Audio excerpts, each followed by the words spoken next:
एक गांव में सीमा नामक एक औरत रहती थी। उसके पति का नाम राजेश था। राजेश बहुत शराबी था। सीमा की एक बेटी थी काजल। काजल 20 साल की थी, मगर गरीबी के कारण काजल पढ़ी लिखी नहीं थी। राजेश सीमा को हमेशा मारता पीटता रहता था। एक दिन राजेश ने तो हद ही कर दी। सीमा, अरे ओ मनहूस सीमा, बाहर निकल, चल मेरे लिए अच्छा खाना ला। घर में राशन नहीं है, कहाँ से खाना दूँ आपको? आप तो सिर्फ शराब में पैसा खर्च करते हैं। राशन लाकर दीजिए, मैं बना देती हूँ। अरे ओ करम चली, तू मुझे शराब पीने से रोकेगी है? तू मनहूस, तेरी औकात क्या है? ले ले मार खा। अरे बाप रे, अरे बाप रे, मुझे माफ कर दीजिए। हाँ, ये हुआ ना बात। कहीं से भी राशन ला और खाना बना। मैं कहाँ से लाऊंगी? आप जो कमाते भी हो उसका शराब पी जाते हो। रे, जाकर काम कर और मुझे खाना दे, भूख लगा है। कहाँ है तेरी मनहूस बेटी? उसे बोल ना कमाने के लिए। कैसे बाप हैं आप? खुद घर में बैठे शराब पी रहे हो और बेटी को कमाने को कह रहे हो। ज्यादा बोलेगी रे, मनहूस कहीं की। ले ले मार खा। फिर से राजेश सीमा को मारता पीटता है। सीमा रोने लगती है और राजेश वहाँ से चला जाता है। राजेश को एक बेटा चाहिए था, लेकिन सीमा को बेटी हो जाती है। इसी वजह से राजेश सीमा को इतना मारता पीटता था। सीमा रे, तू बहुत मनहूस है रे। काजल की जगह अगर मेरा बेटा होता तो मुझे कमा कर देता, मगर तूने मनहूस बेटी को जन्म दिया। एक काजल, जी पिताजी। कल से तू कमाने जाएगी, समझी? अरे पिताजी, मैं कैसे कमाऊंगी? मनहूसनी, तू झाड़ू पोछा काम करेगी। लेकिन पिताजी। चुप, एकदम चुप, नहीं तो एक थप्पड़ मारूंगा। भाग यहाँ से अपना मनहूस चारा लेकर। रे मनहूस की माँ सीमा, खाना लेकर आ रे मनहूस। घर में थोड़ा सा भी राशन नहीं है, कहाँ से खाना दूँ आपको? आप सिर्फ खाना ही मांगते रहते हो। फिर गुस्सा दिला दी, ले मार खा खा। पिताजी, माँ को मत मारिए, आपकी गलती है इसमें। राशन नहीं है तो माँ कहाँ से लाएगी? मनहूस कहीं की, भाग यहाँ से, नहीं तो तुझे भी मारूंगा। पिताजी, आप मुझे नहीं मार सकते। बहुत हुआ, अब मैं और मेरी बेटी तेरा मार नहीं खाएंगे, समझा तू? और हाँ, मनहूस तू है, मेरी जिंदगी का गलती है तू मुझे मारता ही है, अब तू मेरी बेटी को भी मारेगा? ये मैं बर्दाश्त नहीं करूँगी। अच्छा, अब तेरा मुंह भी चलने लगा और मार खाना है? अब तू मुझे नहीं मार सकता, बहुत बर्दाश्त कर ली मैं, अब नहीं। सीमा के शादी के बाद राजेश बिल्कुल बदल गया था। सीमा को मारता पीटता और शराब भी पीता था। बेचारी सीमा 14 साल तक राजेश का जुल्म सहती रही। सीमा सोचती थी कि राजेश आज नहीं तो कल सुधर जाएगा, लेकिन राजेश की आदत और भी बिगड़ती गई, जिस कारण सीमा ने भी राजेश को बहुत कुछ बोला। फिर अगली सुबह, रे सीमा, रे बाहर निकल। काजल, काजल तू भी निकल। क्या हुआ? ये कौन है? ये मेरी पत्नी है, तू मेरी कोई नहीं है, चल निकल यहाँ से।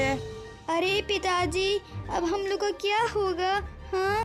तेरी माँ ने उससे कितना मुंह लगाया, और तेरी मनहूस माँ मुझे खाना भी नहीं देती, इसलिए मैंने शादी कर ली। चल तू मनहूस और तेरी मनहूस माँ, निकल यहाँ से। ए जी, मैं बहुत थक गई हूँ, ये लोग को भगाओ जल्दी। हाँ मेरी जान, अभी निकालता हूँ मनहूस सबको। रे सीमा, तो सुनाई नहीं दिया क्या मेरी जान ने क्या कहा? चल भाग यहाँ से। चलो माँ यहाँ से, यहाँ रुकने का कोई फायदा नहीं है। बेचारी सीमा और काजल घर से निकल जाती है। माँ, अब हम लोग कहाँ जाएंगे? बेटी परेशान मत हो, ऊपर वाले पे भरोसा तो रख, चल मेरी एक सहेली है, हम लोग वहाँ चलते हैं। चलो माँ। फिर सीमा अपनी सहेली के घर जाती है। चंदा बहन, अरे ओ चंदा बहन। हाँ, आ रही हूँ। अरे सीमा, तू यहाँ कैसी है रे? तू आ, अंदर आ, फिर बात करते हैं। हाँ चल बेटी, अंदर चल। बता सीमा, कैसे आना हुआ? सब ठीक है ना? नहीं, कुछ ठीक नहीं है चंदा। काजल के पिता ने दूसरी शादी कर ली है, मुझे और मेरी बेटी को घर से निकाल दिया। सीमा, तेरे पति तो अच्छे थे ना? अरे क्या बताऊं चंदा तुझे मैं, जब से काजल पैदा हुई थी तब से राजेश शराबी और मुझे मारता पीटता था। फिर सीमा अपनी सहेली चंदा को सारी बात बताती है। सीमा बहन, तेरे साथ तो बहुत गलत हुआ। चंदा, मैं तेरे घर पर रुक जाऊं कुछ दिनों के लिए? काम मिल जाएगा तो किराए में चली जाऊंगी बहन। सीमा बहन, ये तू क्या कह रही है? मैं तेरी एक ही सहेली हूँ और मुसीबत में मैं साथ नहीं दूंगी तो कौन देगा तेरा? जब तक मन हो तू रह सकती है बहन। शुक्रिया चंदा बहन, तेरा ये एहसान मैं जिंदगी भर नहीं भूलूंगी। अरे अब तो मुझे शर्मिंदा कर रही है बहन। शुक्रिया चंदा आंटी। ऐसे ही वक्त बीतता है। सीमा को एक भी काम नहीं मिल रहा था। सीमा हर जगह काम ढूंढती है मगर असफल रही। फिर एक दिन, सीमा सुन बहन, मेरी तबीयत कुछ ठीक नहीं है, रात का खाना तू बना ले। क्या बनाऊं? क्या खाएगी बोल? तेरे हाथ का आलू का पराठा लाजवाब लगता है, वही बना ले। ठीक है। फिर सभी आलू के पराठा खाते हैं कि तभी चंदा का पति सीमा से कहता है, अरे सीमा जी, आपके हाथों में तो जादू है, क्यों ना आप आलू का पराठा ही बेचे ठेला में? अरे यश जी, ये सब उतना आसान नहीं है। ठेला के लिए पैसा, आलू का पराठा के लिए सामान कहाँ से आएगा? सीमा जी, ये सब मुझ पर छोड़ दीजिए, मैं पैसे दे दूंगा। हाँ सीमा, यश बिल्कुल ठीक कह रहे हैं, तुम काम शुरू करो। अरे नहीं चंदा, तेरी पहले ही बहुत एहसान है मुझ पर, अब और नहीं। सीमा, तेरे कहीं काम नहीं लगा है, कम से कम बेटी का तो सोच। पैसों के बिना कैसे रहेगी बोल? आलू का पराठा बेचेगी तो कुछ तो पैसे आएंगे। लेकिन मैं यश जी से पैसा नहीं ले सकती। देख सीमा, उधार समझ के ले ले, जब तेरा कमाई होने लगेगा तो धीरे धीरे पैसा दे देगी। हाँ सीमा जी, चंदा बिल्कुल सही कह रही है, मैं आपको कर्ज दूंगा, आप बाद में दे देना मुझे, ठीक? जी ठीक है। फिर चंदा का पति सीमा को 10,000 रुपये कर्ज में देता है। सीमा 10,000 से ठेला और भी सामान खरीदती है और अपना ठेला लेकर आलू के पराठे बेचने लगती है। सीमा आलू के पराठे बनाती और काजल आलू के पराठे सर्व करती और कहती, आइए आइए, स्वादिष्ट आलू के पराठे खा कर जाइए। आइए, 20 रुपए के 4 आलू के पराठे और चटनी खाइए। पहले दिन सीमा की एक भी बिक्री नहीं होती। फिर अगले दिन, सुनिए, एक प्लेट कितने का है आलू के पराठे और चटनी? एक प्लेट 20 का है। एक प्लेट लगा दीजिए। हाँ हाँ, बैठिए, अभी लाते हैं गरम गरम आलू के पराठे और चटनी। अरे वाह, क्या स्वाद है, मजा आ गया। अरे बहन जी, एक प्लेट और लगा दीजिए। हाँ हाँ, क्यों नहीं। धीरे धीरे सीमा की ठेला में बहुत सारे ग्राहक आने लगते हैं, जिससे सीमा की आर्थिक स्थिति अच्छी होने लगती है। फिर एक दिन, चंदा बहन, आज तुम्हारे और यश जी की वजह से मेरी आर्थिक स्थिति अच्छी हुई है। ये लो 30,000 रुपये बहन। अरे बहन, तू ये पैसों का एक अच्छी सी दुकान खोल ले, मुझे बाद में दे देना। चंदा बहन, ये पैसा तू ले ले, मैं अब अपने दम पर ही दुकान खोलूंगी बहन। ये सब तो ठीक है, लेकिन कर्ज तो 10,000 है ना, 30,000 रुपया क्यों? चंदा, तेरे घर में कितना दिन से थी कि उसका किराया है बहन। अच्छा, इतना जल्दी मुझे पराया कर दिया। हाँ, तू मेरी सहेली है, मैं तेरे लिए इतना भी नहीं कर सकती? तू मुझे शर्मिंदा कर रही है, मैं 10,000 से ज़्यादा नहीं लूँगी, ठीक है? अच्छा ठीक है बाबा, ले 10,000 रुपया। ये हुआ ना बात। बाकी पैसों का अच्छा सा दुकान खोल ले। हाँ माँ, ग्राहक को दिक्कत होती है खाने में, 2 ही कुर्सी है, दुकान और 10 पीस कुर्सी मंगा लो माँ। हाँ बेटा, तू सही कह रही है। फिर सीमा एक दुकान खोल लेती है।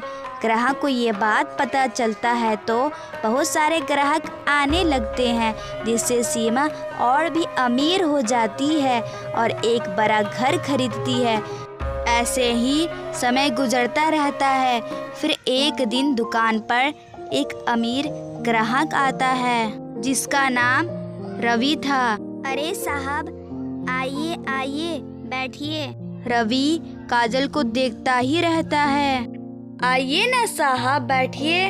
तुम मुझे साहब नहीं, रवि बोलो। मैं आपको नाम से क्यों पुकारूं? आपको कितना प्लेट चाहिए आलू के पराठे, ये बताइए मुझे। फिर से रवि काजल की खूबसूरती में गुम हो जाता है। अरे क्या हुआ साहब, बताइए आपको कितना प्लेट आलू के पराठे चाहिए? पहले तुम मुझे साहब नहीं, मेरे नाम से पुकारो, तब मैं ऑर्डर दूंगा। ठीक है रवि जी, आपको कितना प्लेट आलू के पराठे ला कर दूं? जी, आप अपनी मर्जी से जितने प्लेट भी लाकर दे दीजिए। ठीक है, लीजिए।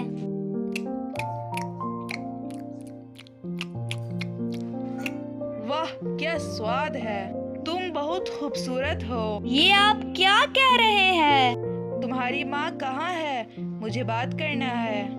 क्या बात करना है आपको? हाँ रुको, मैं बुलाता हूँ। Aunty, aunty. हाँ, आ रही हूँ। क्या हुआ बेटा, काजल से कुछ गलती हो गई है क्या? अच्छा आंटी, आपकी बेटी का नाम काजल है? हाँ, काजल है। अरे बेटा, आप बताओ ना क्या हुआ। मैं आपकी बेटी से प्यार करता हूँ, उससे शादी करना चाहता हूँ। अरे क्या कह रहे हो तुम माँ के सामने? हाँ काजल, तू चुप, बेटी यहाँ से जा। हाँ बेटा, तुम मेरी बेटी से शादी करना चाहते हो तो कल अपने पिता और माँ के साथ काजल का हाथ मांगने मेरे घर पर आ जाना, ठीक है? आंटी, मेरे पिता इस दुनिया में नहीं है, मेरी सिर्फ माँ है बस। ओहो, सॉरी बेटा, तो अपने माँ के साथ आ जाना, ठीक है? हाँ आंटी, मैं बहुत खुश हूँ आज। मैं कल ही अपने माँ के साथ काजल के घर आऊँगा। सीमा की इतनी बड़ी चिंता दूर हो जाती है। रवि एक अमीर घराने का शरीफ लड़का था। सीमा अपनी बेटी के लिए बहुत खुश थी। फिर अगली सुबह सीमा के घर रवि और उसकी माँ आती है। काजल, आंटी, आंटी। अरे बेटा, आ गए। आइए आइए, आप लोग अंदर आइए, बैठिए। काजल बेटी, यहाँ आओ। जी माँ। आओ बेटा, मेरे पास आकर बैठो। नहीं, माँ कहती है बड़ों के सामने नहीं बैठना चाहिए। बहुत प्यारी है आपकी बेटी और बहुत संस्कारी भी है, बहुत गुणवान है मेरी बेटी। मुझे ये रिश्ता मंजूर है। अरे ये तो बहुत खुशी की बात है। फिर काजल रवि के साथ अपने ससुराल में खुशी खुशी रहने लगती है और राजेश की दूसरी पत्नी राजेश से पूरा घर का काम करवाती थी और खाना बनवाती थी। राजेश को मारती पीटती थी। राजेश को बहुत पछतावा हुआ अपनी गलती का, लेकिन बहुत देर हो चुका था। फिर एक दिन, अरे ओ राजेश, आ रहा हूँ, चल निकल मेरे घर से, मैंने शादी कर ली राजू से। शीला, मैं तो तेरा सारा काम करता था, फिर तू शादी क्यों की? मैं प्यार करती हूँ राजू से, अब तू जैसे भिखारी के साथ मैं नहीं रह सकती, चल निकल यहाँ से। फिर राजेश रोता है और सीमा के घर जाता है। अरे बाप रे, इतना बड़ा घर, वो भी सीमा का, ये नहीं हो सकता। सीमा, सीमा। फिर सीमा बाहर आती है। अरे तू राजेश, तेरी इतनी हिम्मत कि तू मेरे घर पर आया है, क्यों आया है बोल? सीमा, मुझे माफ कर दो, मुझसे बहुत बड़ी गलती हो गई। तू माफी क्यों मांग रहा है मुझसे? बोल। सीमा, शीला ने दूसरी शादी कर ली और मुझे घर से निकाल दिया। वाह वाह, बहुत अच्छा हुआ। कल तेरे जगह मैं थी और आज तू। बता अब कैसा लग रहा है? तकलीफ हो रहा है ना? सीमा, मुझे माफ कर दे। और काजल कहाँ है? काजल मेरी बेटी। काजल सिर्फ मेरी बेटी है, उसका बाप मर गया और मेरा पति, समझा तू? ऐसे ना बोलो सीमा, कहाँ है मेरी बेटी?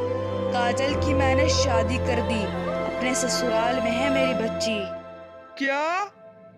फिर राजेश चला जाता है और राजेश पागल हो जाता है।